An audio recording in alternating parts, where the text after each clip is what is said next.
I am Ryan, the Life Changer, and I am so grateful that you decided to join me today. This podcast is called Unlock the Power of Your Mind. Let me ask you a question. Are you ready for your life to change? Are you ready to unlock the power of your mind? Are you ready to be the best version of you possible? I want to help you. I want this podcast to give new, positive meanings to the difficult times that you faced in your life.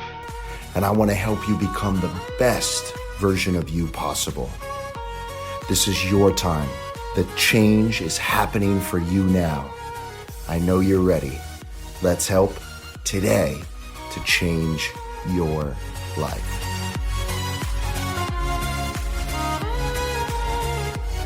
All right, ladies and gentlemen, thank you so very much for joining me for another episode of Unlock the Power of Your Mind. Today I have with me James Hergott.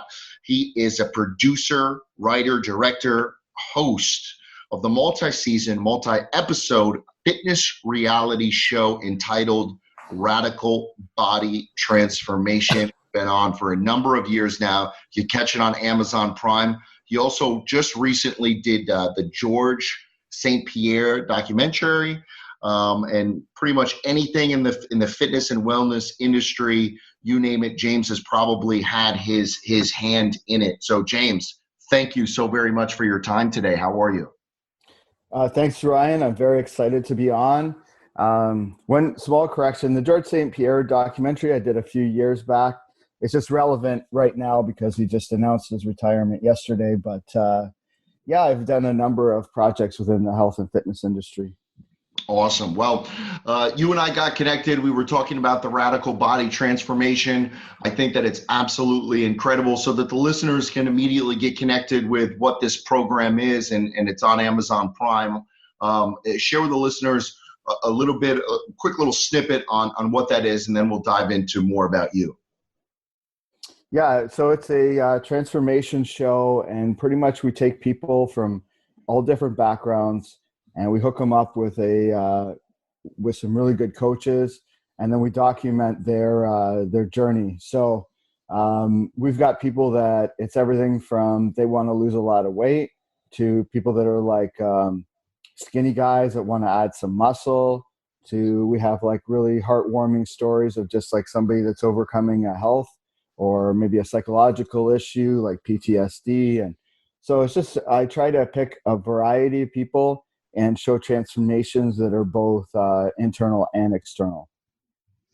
You know, I think that's so incredible, James. And when I talk with people in the health and wellness industry, and I'm sitting across from somebody and they come to me and they say, Ryan, I need your help. So many times I've realized that it's not just a physical change, it's also a mental change. And that really will translate into a tremendous emotional shift for them. Do you see that as well in the individuals that you work with and you document through Radical Body Transformation? Yes, in fact, I would say that the mental part is the most important aspect of it. And while we have a number of successes, we've had over 85 successful transformations. There's a large number of people that we've had drop out or give up. And I can almost tell now who's gonna make it through and who's gonna drop out just by the way that they're approaching the whole process. So I would say the mental aspect is the most important one. As far as like the payoff of what you're saying, I mean, one of the ways that this show really impacted me was I did it because I always wanted to merge my passions of fitness and producing and directing and all of that. But I had a guy who lost 150 pounds and he ended up competing, and he was bullied as a child. And when I was interviewing him for his last interview, he started crying. And that was the first person that cried on the show. And it was because of what had happened to them and how much their life had changed. And that really sparked something inside me because I realized, well, I impacted this person's life. Like I was part of it. I mean, the person did it on their own, but I at least provided a mechanism, a reason for them to do this. And since then, there's like been a number of things like that. And then it became something bigger than myself. It was like, okay, this is really cool and fun project, but it's also something that's like helping to contribute to society and helping to improve people. And then a lot of people watch those transformations and it inspires them. So it's one of those like ripple effect things that are super powerful. Yeah, I love it. Well, you're being humble right now because you absolutely made a tremendous impact in changing all of those individuals' lives on a grand scale. Of course, they were coming to you, and the resources that you provided to them, along with their hard work, was what in the end yielded the change. So I think it's incredible, man. That's why I really wanted to reach out to you, because I could see the major impact that you were having. And on the scale that you're now taking it, being on Amazon Prime. Obviously Amazon is one of the largest companies in the world, right? So, Right. you're starting to get really wide now with the amount of people that you're going to be able to touch through the program. But let's take it a step back. What was early childhood like for you, James? Were you always into fitness? Was this something that you developed later in life? Like, how did you get into fitness as a young kid? Well, it's interesting you asked this, Ryan, because that's kind of the what created all of this. Because I was very skinny growing up, and the reality was that I didn't really believe in myself very much. Like it wasn't.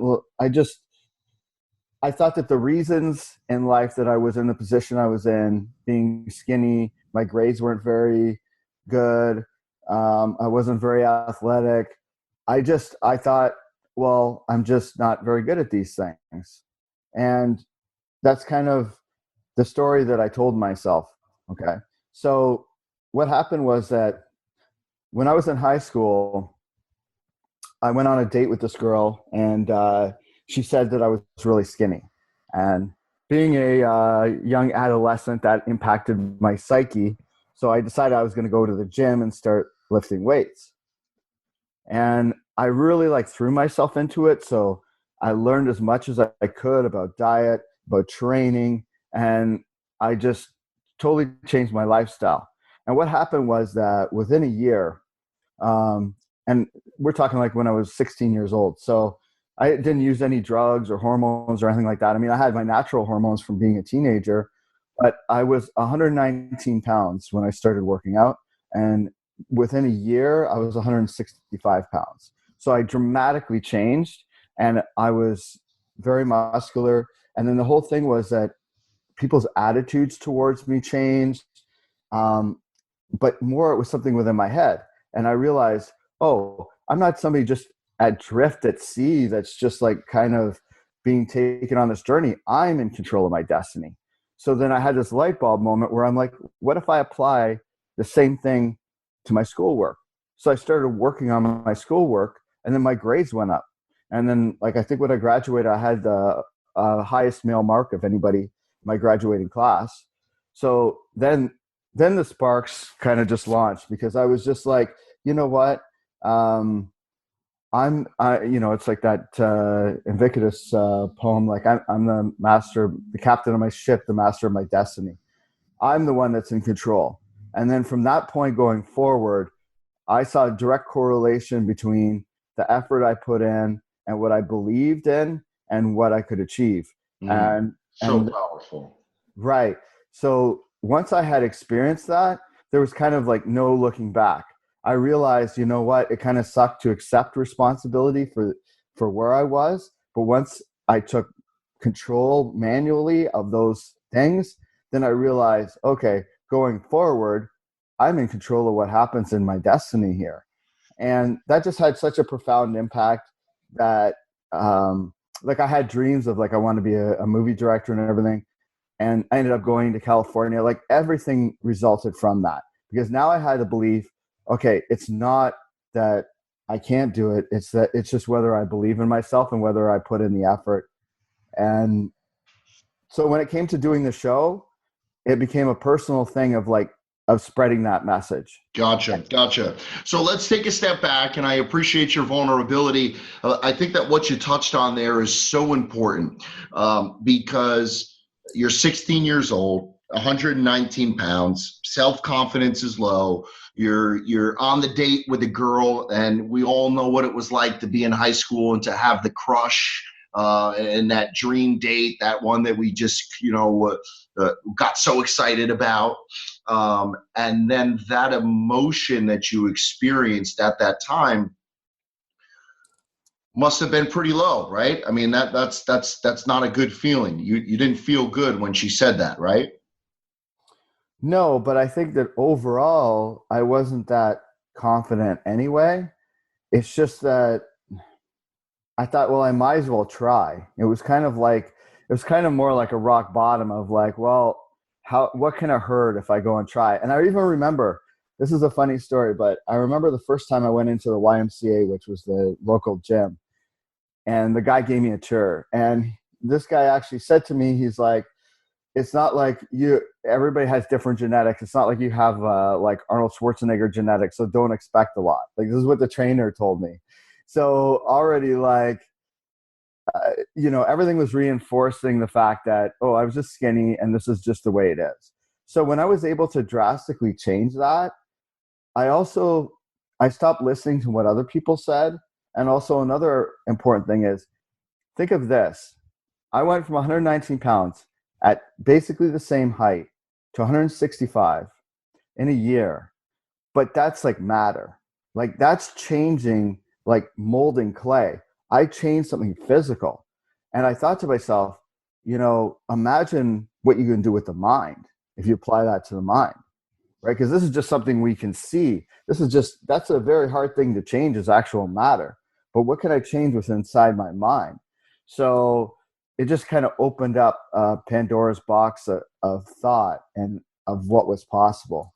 James, I just want to make the listeners really be aware of that. You're thinking this at the age of 16 or 17 years old? Yeah. Like, that is so powerful for you to be cognizant and intentional enough to think, well, if I could change my body, imagine what I could change with my mind. Like, I wasn't thinking that at 16 or 17 years old. So I want to commend you on that, because I think that's so incredible. And obviously it's exemplified in the accomplishments that you've had in your life. But, what message do you share? Because listen, for you uncovered it at 16 years old, but for other people, maybe it's something they've struggled with all their life, or maybe one of the listeners out there is 42 or 52, and maybe they just had that date, or they just had that life experience. What advice do you have to share with them that, it's not too late, it doesn't matter what other people say about you? What actionable strategies do you have for them, James?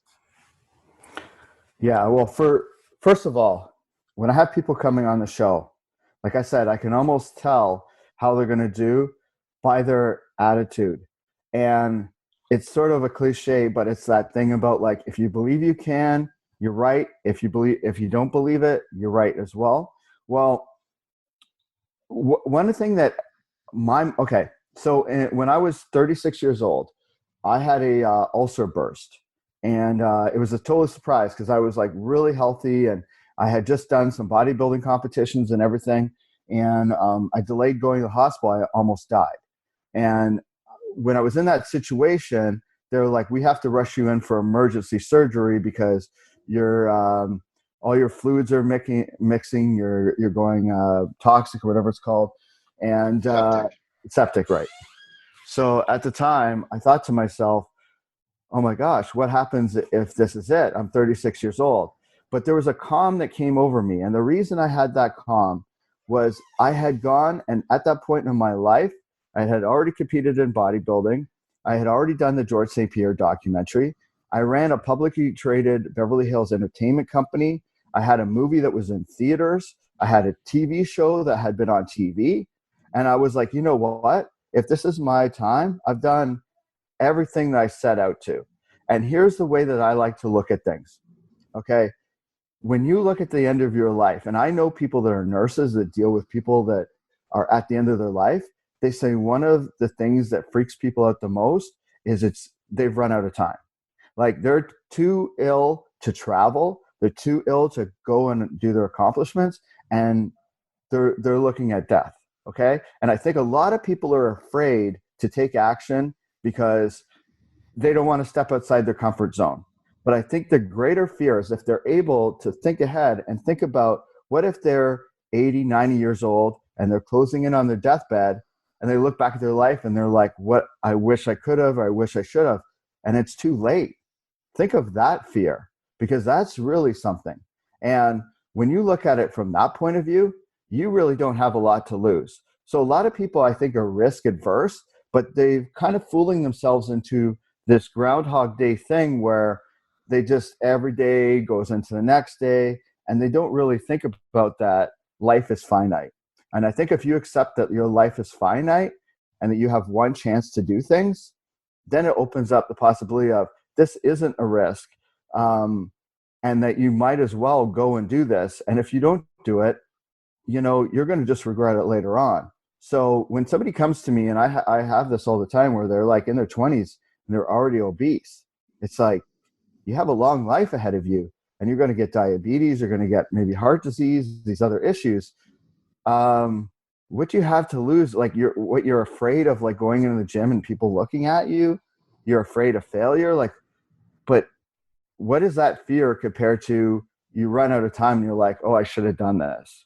I mean, really, I went out there and I did all of these things. And I mean, don't get me wrong, I had a number of failures along the way and other things. It wasn't just like easy, but I took the lessons I learned from when I was 16 and applied those, and I was successful in a number of different areas. And that gave me a peace of mind that if I was to pass away at that age, I would have been cool with it, because it's like, well, I did everything I set out to. I had a really cool life. So wow. That's an incredible perspective to have, even at 36 years old. That's incredible, James. So, how did you get into the creation of Radical Body Transformation, the show? Where did that? I understand where the premise came from, but how did you start getting the wheels in motion for the show to officially become produced? Well, I had worked on Generation Iron, which was like about bodybuilders at the Mr. Olympia and stuff. And I had already competed in bodybuilding. So I wanted to do something that was in the fitness industry and that, but also directing and this and that.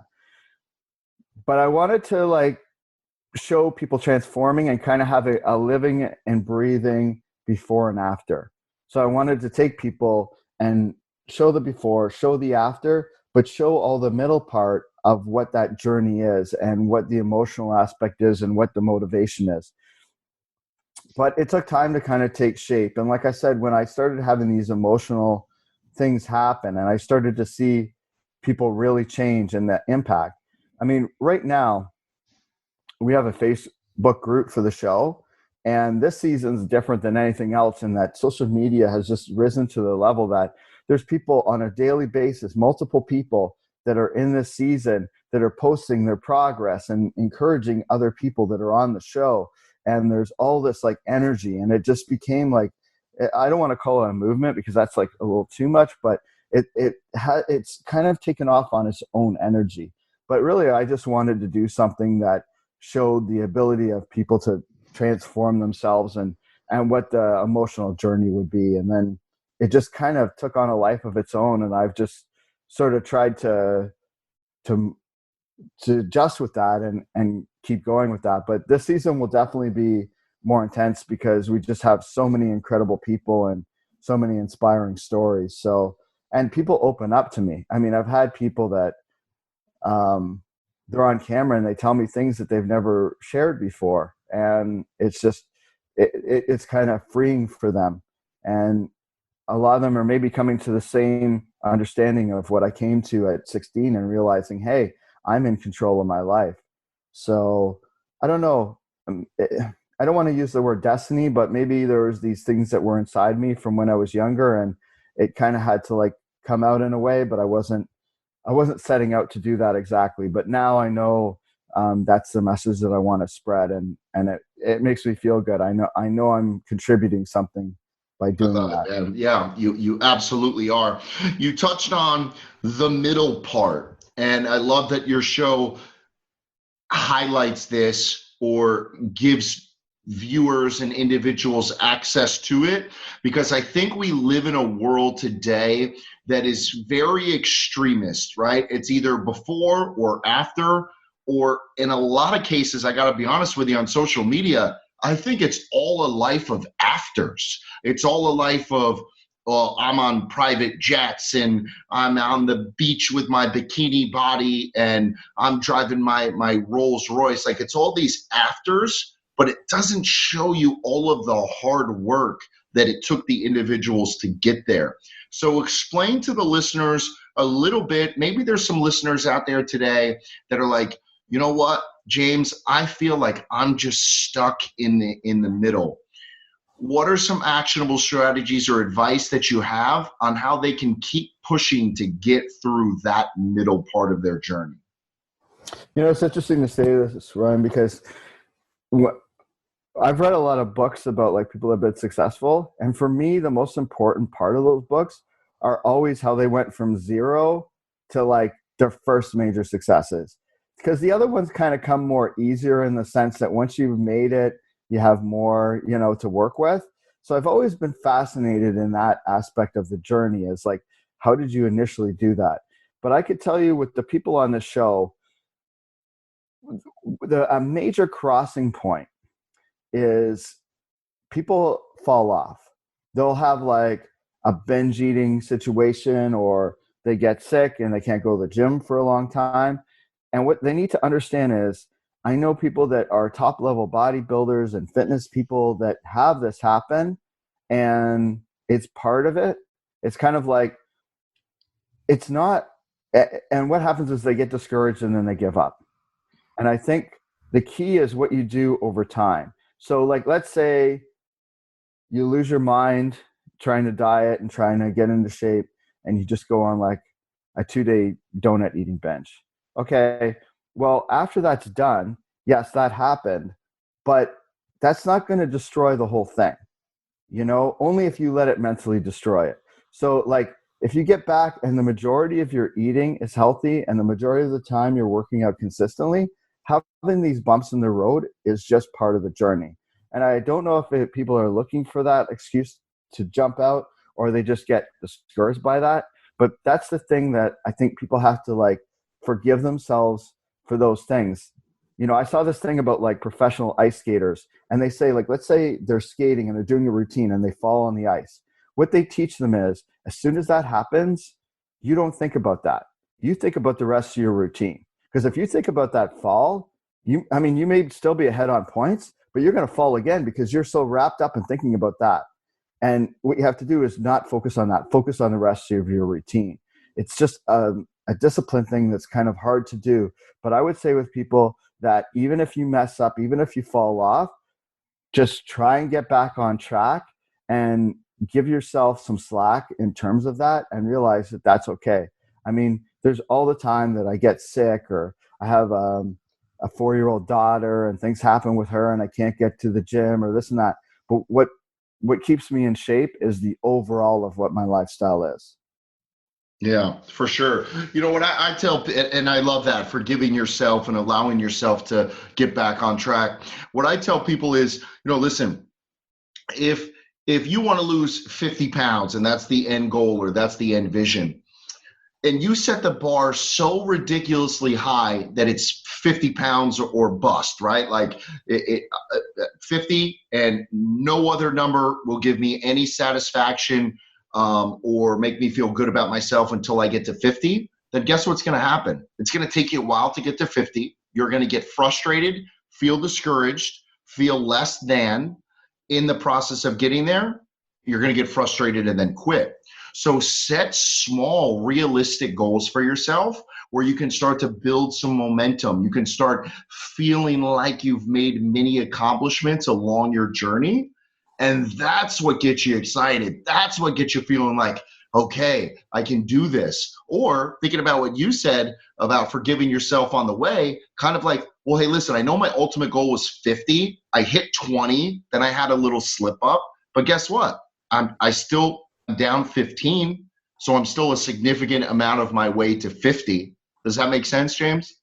Well, yeah, I mean, at least you're going in a direction. I mean, it's like to climb a mountain, it's one step at a time.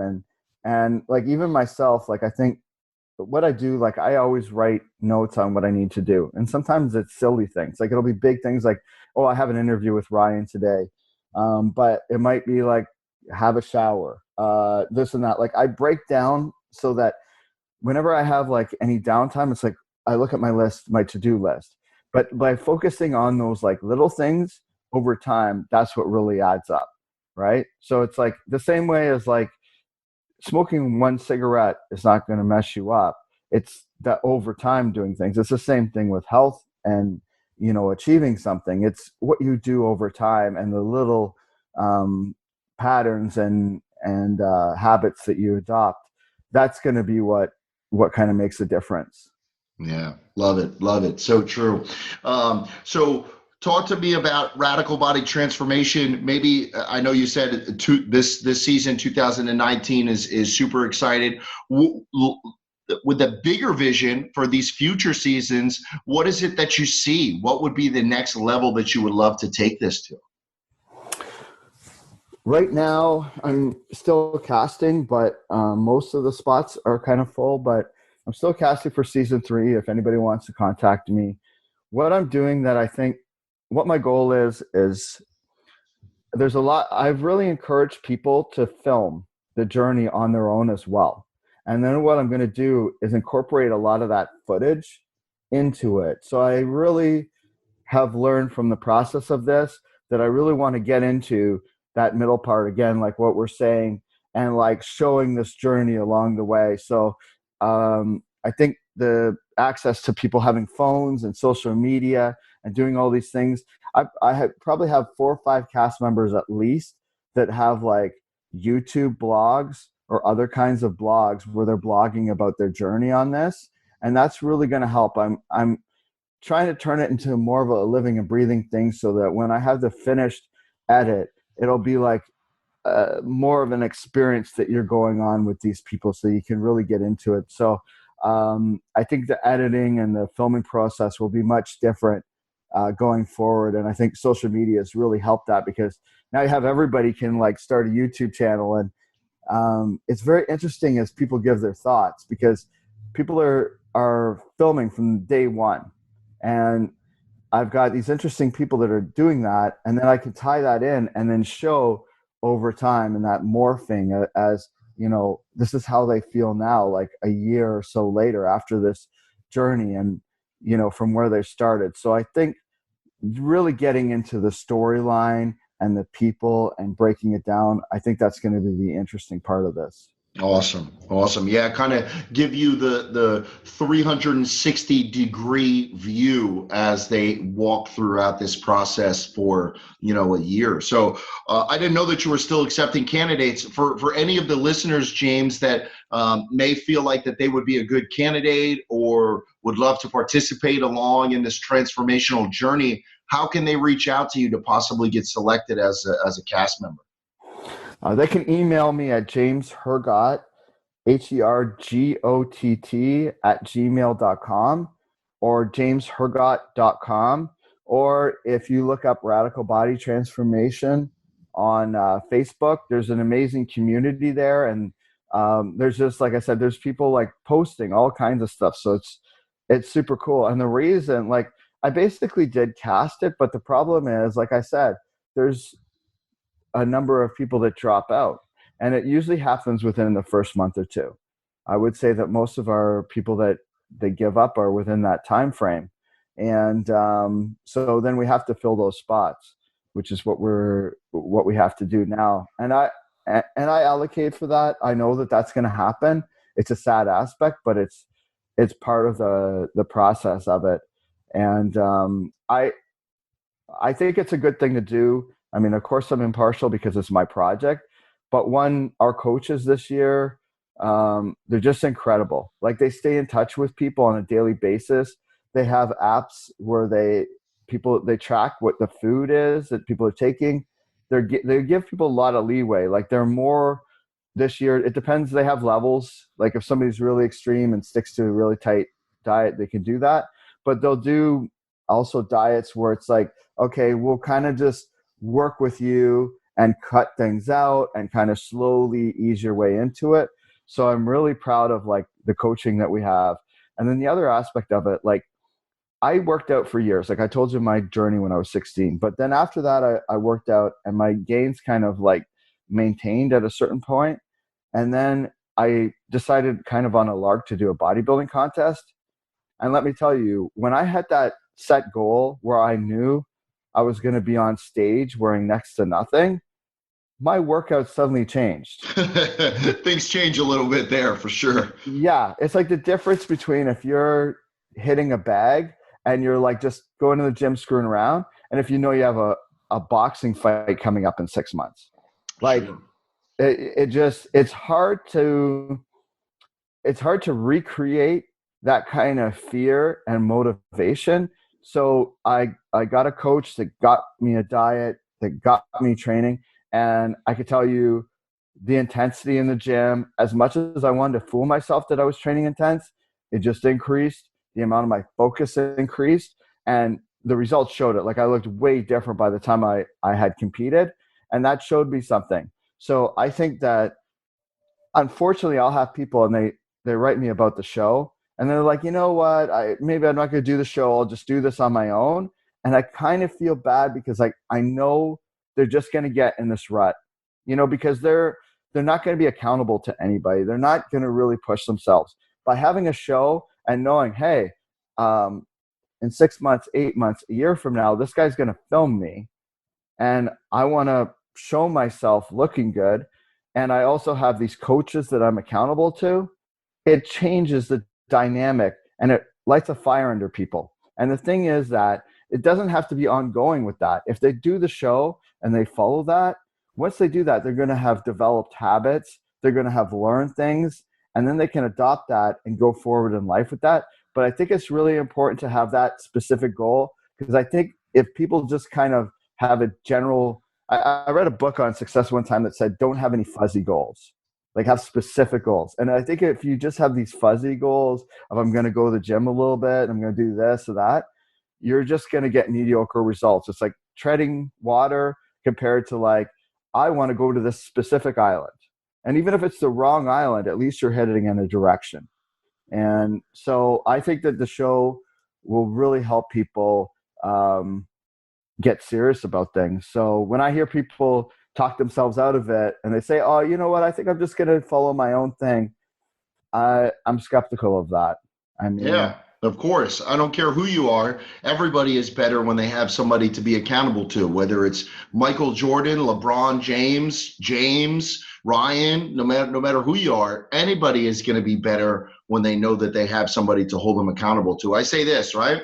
If you knew that somebody was saving up 5 years worth of their wages to come watch you do your job for one day, how good would you do your job on that day?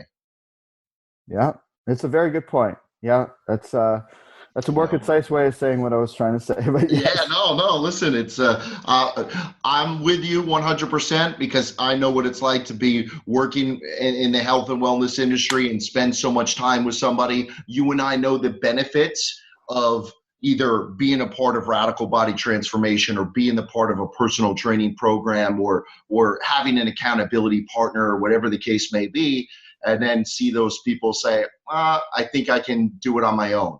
Well, you're always going to be the one that's putting in the work. It's your hard work. We're just here to help get you there faster, to hold you accountable, to help you enjoy the process. And so that at the end of this, right, you're super proud about what it is that you accomplished. So I'm with you 100%.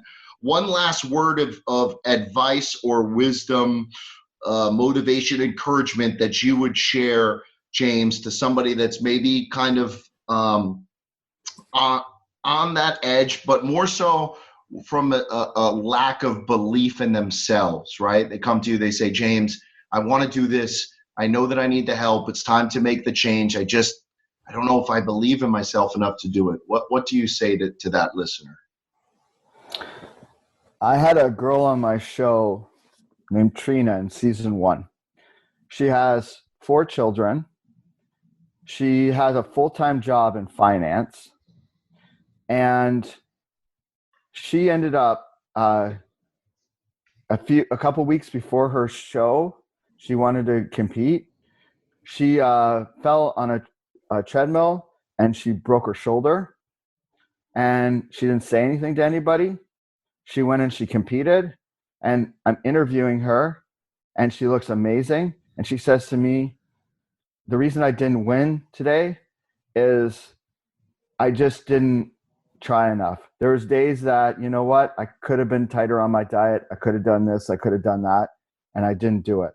And I thought to myself, this person is a champion. And Trina, about 6 months later, she turned pro. And Wow. I saw within her, she didn't make any excuses. And she's a good mom who looks after her kids. Like I said, she does finance. She does all these things. And I'll have other people that write me, and they'll say, "I don't know if I can do this because my husband buys groceries and he buys fattening things." And like, you start hearing these excuses. And it's 100% a mental battle. And I can tell just by the way somebody talks to me when they write me, if they're going to be somebody that's going to be really successful or whether they're talking themselves out of it. So their mentality is really what dictates the success of it. And Gotcha. it doesn't matter how much they have on their plate. We all have busy lives. We all have setbacks. Look, the first episode I did was a guy that was a wheelchair bodybuilder, and he had gotten into a car accident, and he lost use of his legs. And this guy's attitude was, well, I have my upper body, but here's the thing. He could have felt sorry for himself. He could have been like, you know what? I can't walk anymore. His attitude is, I'm still alive. And, if his name's Nick, and if you see how he looks, like, he's bigger than I am. He's more shredded than I am. He competes and all this stuff. And when you see the attitude of people that have undergone exceptional struggles, and then you hear somebody that's saying, well, I have this or that, it's hard to kind of feel sorry for them, because you realize that it's like a hall of mirrors, and you're just kind of trapping yourself into a situation. And I see people doing that. I see people that are on the show that start talking about things, and I know they're trying to talk their way out of the show, and they're trying to talk their way and give themselves excuses. And it's sad to me to see this or whatever, because I know they're only hurting themselves. And the mind is such a powerful thing. And I'm telling you right now, if you believe you can do it, we've had 3 or 4 people that have lost 150 pounds or more. We've had So a number. incredible. Yeah. Oh yeah. There was one girl on our show that lost 150 pounds. She competed on stage, and she ended up placing first at provincials. And I'm talking, she was like 250 pounds when she started. Wow. I mean, just like things where somebody would say that's not possible, and I'm saying it is possible. The problem is that your mentality is that it's not possible. I love it. Such a powerful message. So we'll end it there, James. I know you're a busy guy. I want to be respectful of your time. Thank you so very much. Listen, I want all of the listeners share the website again, James, because I hope this show will be successful in my mind if we can help to change lives, and even more so if we can get even one person to reach out to you. Somebody that wants to be a contestant or a participant. Where do they go again, James? JamesHergott.com, HERGOTT, or they can write me at jameshergott@gmail.com. Or if you can't remember that, type in Radical Body Transformation into Facebook.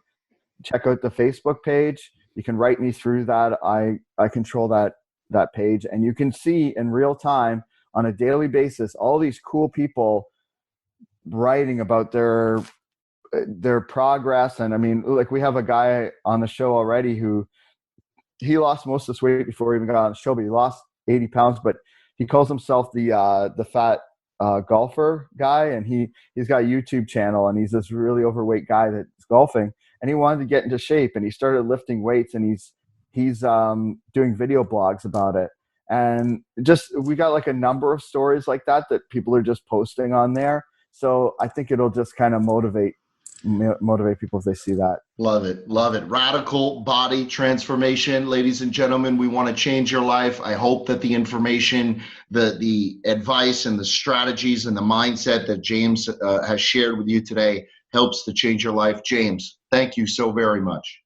I really appreciate the platform, Ryan. Thanks for allowing me to express these things and to put them out there in the universe. Absolutely. All the best, James. Take care.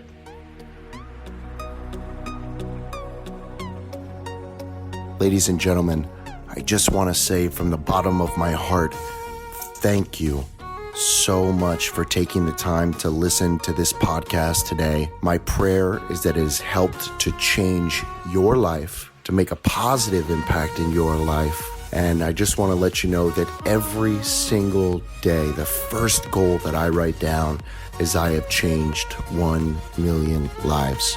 So ladies and gentlemen, if this podcast helped to change your life today, I would ask you to please go on to iTunes, rate, review, and share this episode with somebody else who you know will benefit and have their life changed. Thank you again so very much. It means the world to me. Go out there and be great today. Make a positive impact in the world.